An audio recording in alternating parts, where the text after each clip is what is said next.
Hey guys, so I got some concerning feedback from GitHub support. Now, Git obviously is a peer-to-peer system. You don't need a central website for it to work, and you verify code using hashes, and you don't need accounts for it to work. You just need to be able to run the operations from any point. Anyone could uh, um, clone the code and make changes and make commits, and the hash will always represent what that version of the code is at any branch.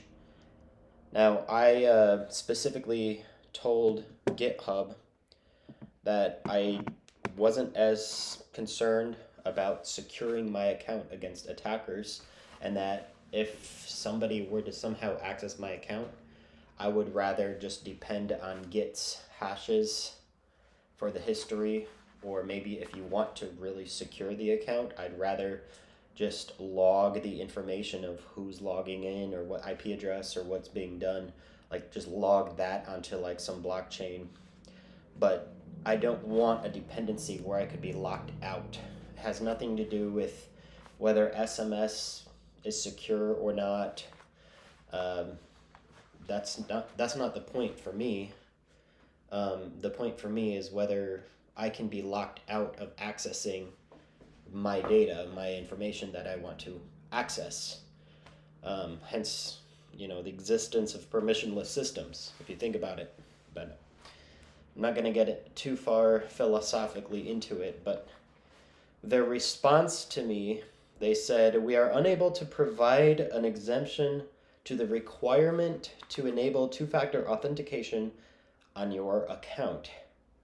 GitHub is committed to protecting the entire software development ecosystem, and that commitment begins with protecting the accounts of GitHub.com contributors." So they're saying in this little response to me that it starts the commitment for this protecting this ecosystem is by protecting the GitHub.com accounts. Now, correct me if I'm wrong, but GitHub is built on top of Git, not the other way around. You don't build Git on top of your account. You don't build your software on top of an account. An account that, who knows, somebody could change something, some admin can go in and change something you wouldn't really know. But your Git hashed code, that is a secure hash algorithm proving that none of that data can be different. It doesn't matter who had access to it. It doesn't matter whether somebody broke into any account. It doesn't matter if the code is insecure. If you run this algorithm on the source and you verify that the hash is a certain hash, you know that that's what the code is. And if somebody changes it, the hash will change. You just need to verify that the hash algorithm is ran on the same code, which, since it's run on every commit, you can kind of see that with the history, because you make a change and you verify that the changed, the hash of the change matches what you'd get, and you verify before the change what the hash is, and that it matches what you had downloaded, so you can see that you changed it from one hash to another hash. I mean, that's the fundamental security function of Git. GitHub is just some website that's built on top of it, and it allows people to have a well-needed centralized access to a lot of repositories. And that's fine because it's not a necessary centralization. You can make another website that also has centralization. So Git itself obviously is it's a peer-to-peer protocol, and so you don't need any particular central website. But it's useful to have some. And I made a lot of good use of GitHub in the past, and I really liked a lot of their tools, a lot of their support. So when they just when they just say like, oh, 2FA is a proven, it's like, how is it proven? You're just looking at it through this lens of security. You're not looking at through all these other things like privacy. Do I have access? Who's in control? What's the proprietary systems and laws and governing bodies that control my phone number or this app that has to be installed on some proprietary system going through a proprietary app store? Or even if I would have to be allowed to set something up any way that I want, which means that if I don't care about using any two-factor authentication, it should not force me to do some. Because then how am I even in command and control of how I would even set that up? What if I want to use my own encryption protocol? They can't enforce that because they wouldn't even know what that is. They have to define what it is before they can even enforce it. So it's kind of a joke. So to me it blows my mind that it's like the name of the website is GitHub, and yet it's like they don't even appreciate what Git is. I responded to them, and I just said, quote, that commitment begins with protecting the accounts of github.com contributors. So I responded by quoting them with that, and I said, you sure it doesn't start with the SHA-256 hash? And I said, you have your logic, math, and code replaced with politics. I know what 2FA is, but you apparently don't know what Git is. So that was my response. So thumbs up to all the GitHub developers who have made all the cool tools that we've been able to use over the years, GitHub issues and things like that. As far as depending on a system that I could get locked out of, I have to say no thank you if it's going to be something that I literally have to make something that you cannot be locked out of as its core fundamental purpose. So, and that also involves taking hashes of versioning and changes to a code-based system, which, by the way, I don't even need to use Git anyway once I develop the system that I want to make, because it doesn't involve parsing and compiling text. But that's orthogonal to what they're doing with this website. It doesn't matter whether they would be using my updated version of software development or the traditional sense of code. Doesn't matter. The fact is that they're using that system. They're deciding to use two-factor authentication. But I really want to know what you guys think, because I got some subscribers, and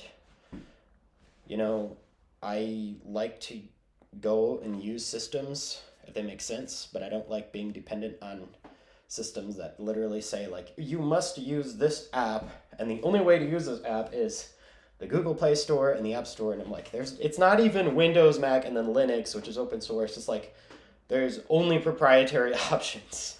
And I'm just like, this is, I'm not even a member of like Free Software Foundation. But this is just crazy to me, to be honest. Like that's how I feel about it. And I feel like all these online complaints about two-factor authentication, they don't match what I envision for like the issues that you would actually be concerned about. Like I actually care about genuine dependency problems, things that people wouldn't know. Like you don't always think of like, hey, what happens when when there's like a nuclear fallout and then suddenly you get disconnected, like your power plant that you've been depending on for 50 years goes out. Well, you have to account for that type of thing. Like you have to account for what if they start trying to block people's phone numbers, and unless you comply with some sort of action, you can't get a text on your phone, and suddenly then you just can't access the data. That to me is just broken. So that's one of the many reasons why I keep just telling people nonstop about BSV. I'm like, you guys have to think about how this system works. It's designed inherently to be like an unbreakable system. So, let me know what you guys think. I I like security, but I don't like it for no, like, I don't think people understand what it is. So, let me know what you guys think about that. Would you want to be dependent on some two-factor authentication when you don't know? You'd have to depend on some admin to say, well, you lost that key or that device, but I guess we can unlock your account again. Let me know what you guys think. But I almost prefer not to use accounts at all. I'd almost prefer just to uh, use like some kind of like hash cache, like like have an anti-spam enough to where it will function, but at least have the ability that somebody can just update, make commits, and you choose what you want. That's how Git works. You don't have to go along with somebody makes a new version of something. You don't have to go along with it. And there's other ways to approve things, and it's not like two-factor authentication. It's not like I'm completely against it, but it's like they tie it with identity, so you don't have a choice. It's like you have one account and that's it. Like you're not allowed to have multiple keys or multiple accounts, or one account with 2FA and one without. Like, to me, those should all be options, and it should not be like tied with like your identity as like, oh, this is one person, so therefore they're only allowed to use this one account and they have to use their phone number. It's like that, to me, is a completely it's just making all these presumptions on how you even use logic to reason about like how this works. Like identity is, you can have multiple keys associated with identity. You can have 0 to n keys, and you could have keys that relate to multiple identities. So like I think it's nuts. But you guys let me know what you think. And I think I'm just not going to use GitHub anymore if I'm not able to access it. I haven't really tried, but because it's a centralized website, I prefer to just kind of establish my data somewhere where I know that like you cannot shut down access to it. Like it would be physically impossible, like on a blockchain. So, and I don't mean like Ethereum or something where it's like a very limited size blockchain. I mean like a full throughput. You can store plenty of data, just fine, cheap blockchain. That's what I'm talking about. Because there's no reason to limit the size of a blockchain when you're just using it to validate data. You can always make a Merkle tree, and it literally doesn't matter if it's exabytes of information. It's still one SHA-256 hash to verify it. So let me know what you guys think in the comments. I want to know. Thanks. Peace out.